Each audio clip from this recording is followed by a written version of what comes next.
Hello, I'm Mark Frydenberg from Bentley University. I am a senior lecturer in the Computer Information Systems Department and also the director of Bentley's Computer Information Systems Sandbox, a social technology learning space at the university. Hello, I'm Stephan Caspar. I'm an assistant teaching professor in media creation and multicultural studies, and I'm working at Carnegie Mellon University, and I manage the Asquith Kenner Global Languages and Cultures Room. We welcome you to our conversation about exploring cultures through immersive technologies.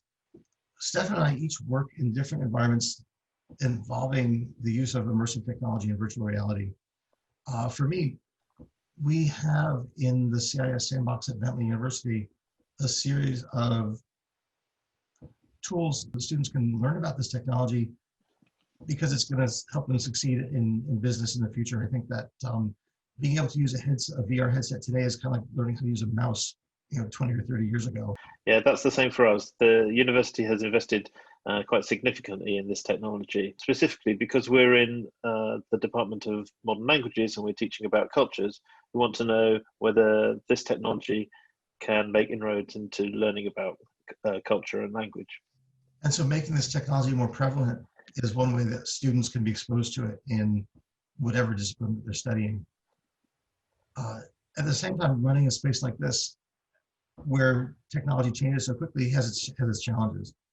We set up our room about 3 years ago now, and bit by bit we're trying to create courses and encourage projects that really address the affordances of this technology. For instance, look at documentaries or travel the world through Google Earth, or even paint and draw in virtual spaces. So we're trying to explore the affordances, and we're trying to find out what this technology can do. That's what we also need to do.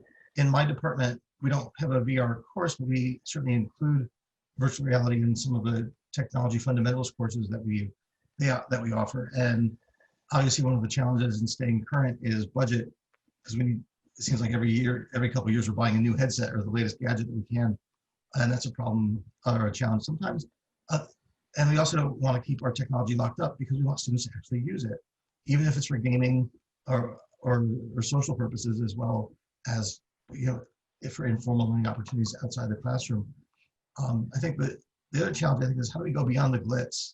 How do we go beyond the fun part of putting this thing on and seeing the world in a way that we haven't before, to help people understand that this technology can be used either in a business context or in a cultural context to help them understand the world that they're going to be part of when they graduate. Yes, that's definitely something. We love the wow factor. It's really rewarding, and you get that immediate engagement. But what we have to do then is start to look at the technology in a little bit more of a critical eye, and explore the affordances a little bit more deeply as we go on. Yeah, we begin by, for students who've never used it before, having them use Tilt Brush, the tool that allows them to draw in 3D, just to get a sense of what it's like to live in that 3D space. And then from there, they can begin to see the impact that this has. Stephan, let's talk about some of the courses that we've been teaching that also use VR in different ways, and some of the tools that we've been using to have students create virtual reality. Because one of the things that I've noticed is that a lot of schools that do virtual reality as part of the curriculum buy off-the-shelf VR experiences. And I think one of the things that I've enjoyed talking with you about as we've gotten to know each other is the fact that both of our students are actually creating their own VR artifacts. Yeah, that's right. So we, just like you, we started really with sort of off-the-shelf experiences, and that's been a really fantastic introduction. But the courses that we're teaching, they are predominantly around creation of content for virtual reality. So a teacher course called Multicultural Pittsburgh, where students are learning how to use 360 cameras, and they're going out into the community and they're making short documentaries that can be viewed inside a headset. And then there's the project itself, the actual practical aspects of filming, editing, and making it kind of ready for a headset. And I think working in this sort of multidisciplinary way is really exciting for the students. And in particular, we're looking at making documentaries that address culture and language. So we're often exploring different organizations within Pittsburgh. That aspect of exploring language and culture is for them why they're doing it. And the 360 is just a really fantastic tool to start to critically apply frameworks around perspective, empathy, all the really interesting things that filmmakers and storytellers are exploring with 360 and immersive video. The course that I've been teaching at Bentley is Introduction to Information Technology course. And in one of the projects that we've been doing for the past several years, I've been pairing my students up with a university in Romania. It's the University of Polytechnic of Timișoara, where the students there are in a technology multimedia course. And we pair up my students with students at that school for a period of about 6 weeks throughout the semester to work together. They have to figure out which tools they want to use for collaboration and deal with navigation of time zones and the internet and technology problems, since it's also a digital literacy focus. But their job is, as we've assigned to them, is for the past couple of years, has been to create their own VR artifacts that they can then share with each other. So we've been using a tool called CoSpaces to create the virtual reality artifacts. They can take, each group goes out to the same location in their own country. So, and these are based on different categories. It could be a sporting arena, it could be a Starbucks or a coffee shop, or a museum, or a big box store, or a shopping mall. And they take a 360 image in that place, and then they add avatars and characters and dialogue to it to sort of tell the story of that place, either its historical perspective or its cultural perspective, in a way that they can share it with their partners in the other country. And then they create short videos about their conversations with each other, about what they've learned and what they've done. So not only are they working with each other to create these tools, but they also get to review each other's and critique each other's VR artifacts that they can use with CoSpaces in a cardboard viewer. So it's relatively easy for them to see it that way, or on the screen in 360.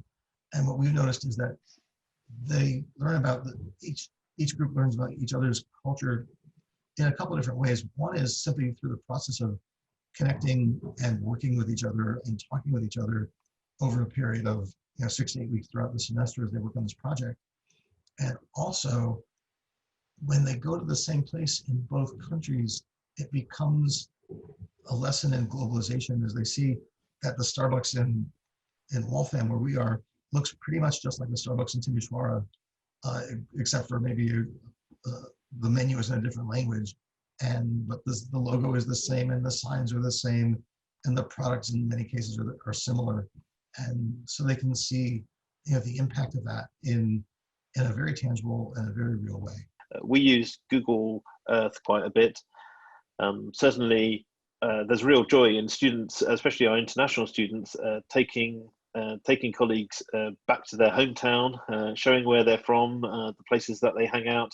And you're absolutely right. A lot of the time, what actually surprises students is the similarities, that a city might be laid out in a similar way. It might have libraries and residential areas and coffee shops and offices.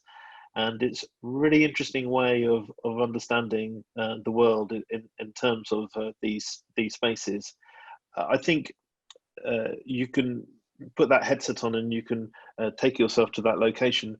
And what we're wondering is whether that might even better prepare you for when you go to visit another country. We're really interested in seeing whether it might reduce a little bit the culture shock or a sense of kind of difference that students experience when they go abroad.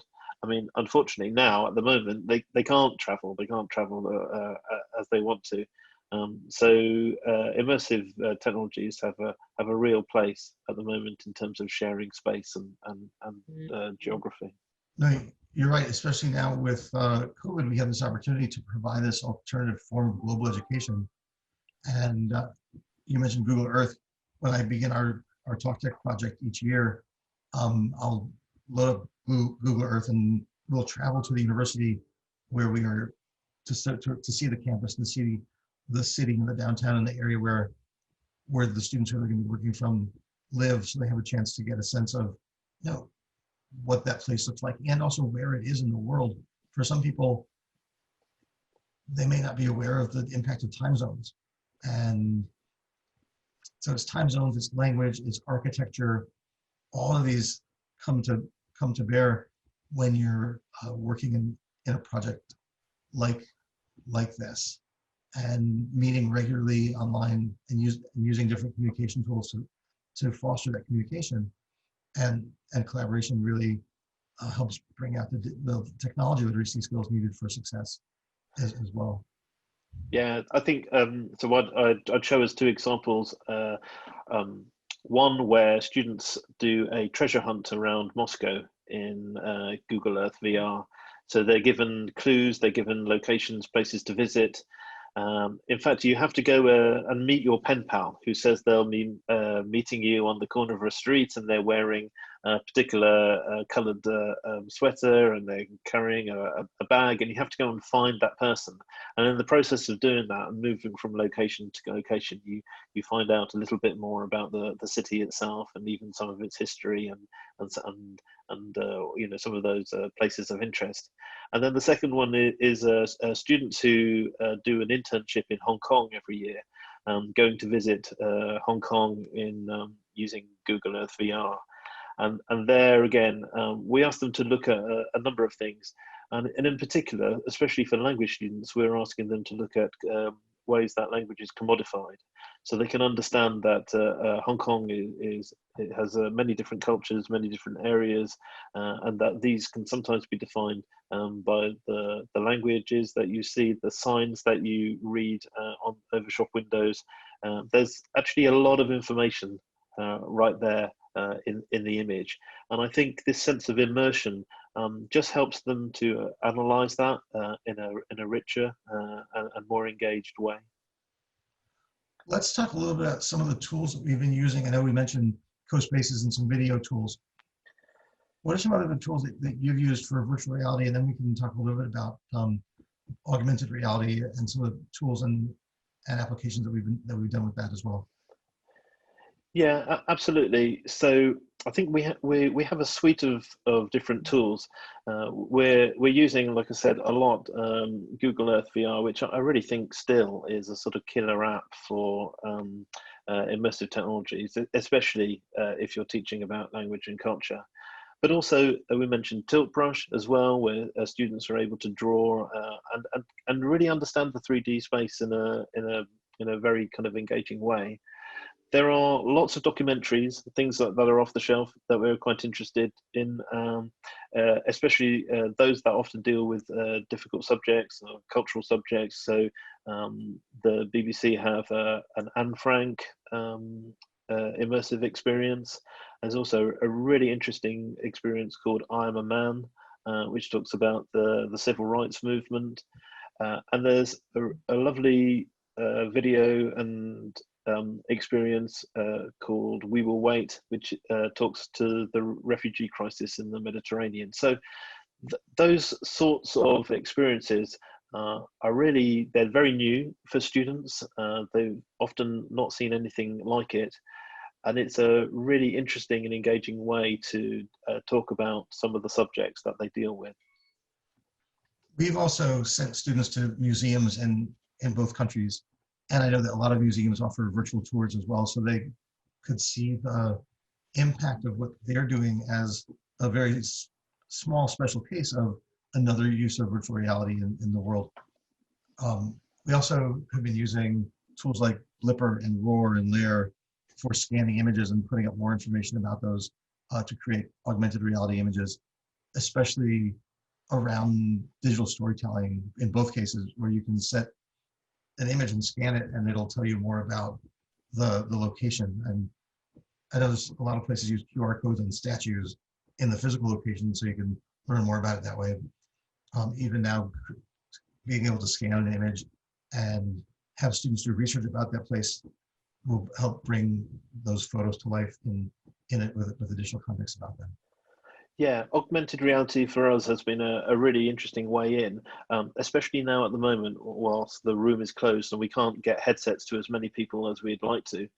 Actually, we have dropped off a few headsets to people we've via sort of contactless exchange, and we have encouraged students to buy Google Cardboard when they can.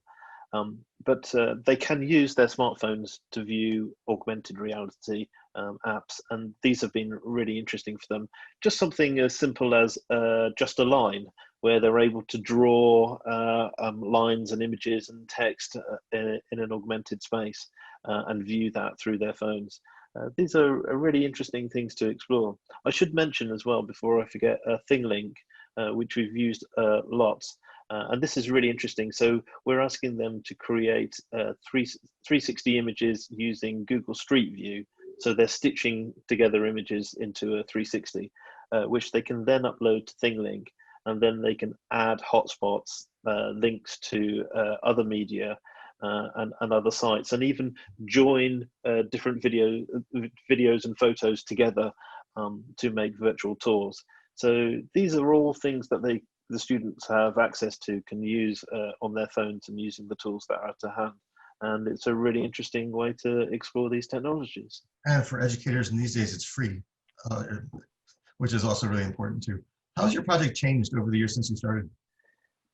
I think it's interesting because we talked about that initial wow factor, and we were probably a little bit guilty about it too. So I think as the conversation about immersive technologies has got sort of richer and deeper, we've got a better appreciation of what actually is effective and what isn't. And I think there was just time as well to get to know the technologies, get to know a lot of the content. It's still moving at an incredible speed. There's new content being released, weekly, and it's part of our role, I think, as educators, is to try these things and see how they can be used in different learning contexts. And that's quite a battle, I'd say. There's a real explosion in content, and with both augmented and virtual reality. So I think I'd like to think that we're providing a little bit more nuance, that we're having richer and deeper conversations. Especially, we're challenging conceptions like empathy and understanding. And presence, definitely. We're having some really interesting discussions about those sorts of things, and we're also, I think, starting to make links with other content creators and talk more specifically about our own educational needs. So, yeah, there's definitely a lot of movement. How about you guys? When Diana and Donian at Timisoara and I began our project, actually we started 10 years ago simply by having our students connect on Skype, because that was a big thing then. And over the years, it became, okay, well, now everybody's talking on Skype, so let's actually have them talk to each other and do something useful together. And so we've looked at different technology trends over the years. And then we first started doing work with augmented reality when Pokemon Go became all the rage on everybody's smartphone. And we said, we got to be able to do something like this in class. And we looked at tools to have them create their own AR examples. And we started with that just by having students take a photo of an object in their home country and then share that photo along with so that when they scan it, you can see the videos or the information about that they put up around it to explain it as part of a digital story. And then we moved into using virtual reality tools with co-spaces when cardboard headsets became very accessible throughout the world. Like we sent a few over to Romania and as well, so they could also access them. And we started looking at both uses of VR in business and then VR as a way to share culture. And we found in many cases we would look at virtual reality in different industries, again, in both countries, as well as visiting locations of cultural interest. And that's sort of how the project evolved. I think it's going to be interesting to see what we do this fall, given COVID. We'll probably, I don't know how easy it will be to send students out to take their own 360 images. So we may resort to doing things like you did with grabbing images from Google Earth and putting them together and then telling the stories about them. in that way, because I think that's a nice way to actually get the visuals and be able to tell the story, and also explore those places in a different way. Yeah, I think it's an exciting time, and we're finding that working with these technologies taps into lots of different skill sets for students. So often students that I get come from a range of different backgrounds. I have language students for sure, but I also have engineers, but students from fine art and design, and they all come with particular skills that we can tap into for these projects. And I think having teams where students can have that appreciation of those different skill sets is really, really fantastic. And the last thing really is that for us, having this focus around language and culture is incredibly helpful. It's something to point the technology at. We're often accused as learning technologists and educators of putting the technology first. But really, rooms like ours are there to serve this purpose around helping to create global citizens and active, engaged change agents. And I think immersive technologies can help us, can put us on the road to doing this in really interesting and engaging ways. I think the message is that in both of our projects, technology isn't the end, but the means to telling a story. Technology is the tool that we can use to share and create experiences that would otherwise not have been possible. And I think that's what makes both of our projects generalizable and applicable across the curriculum. The reality is that students need some level of digital literacy skills in order to be able to interact with the media that they create, getting the video off of their phone or onto their laptop and up on the internet, and learning how to deal with files in different formats, and all of the nuts and bolts things that they need to do. That's the background. The foreground is the story that they tell with the work that they create. And the more courses that offer media creation projects, I think the greater appreciation there will be of virtual reality in education throughout the curriculum. And whether it's virtual reality or augmented reality, the projects that use these skills will help students in order to become digital storytellers and appreciate the world that they live in ways that we haven't seen before. Absolutely, I quite agree. So Mark, if we wanted to find out more about your projects, what would the best place to where should we go? So we'll put some links up, but you can visit talktechproject.net, which is the website for the TalkTech project that I've described, and to learn a little bit more about the CIS Sandbox at Bentley University, which is a technology social learning space. Or now a technology socially distant learning space, since there's only 11 people who can be in there at a time. You can visit us at cissandbox.com, and to learn about CoSpaces, the tool that we've used a lot is cospaces.io is the website for that. Great. And for ours, we have a website on the CMU site, which is for the Global Languages and Cultures Room. But also we have a YouTube channel, and we'll put the links up to that as well. And you can see some of the end results, some of the projects that the students ended up creating. Yeah, so it's been really lovely chatting to you, Mark. Thank you so much. And with you as well, please check out the links that we've put up, and stay in touch with us on social media. Yeah, okay. Thank you very much. Thanks for joining us. Have a good day.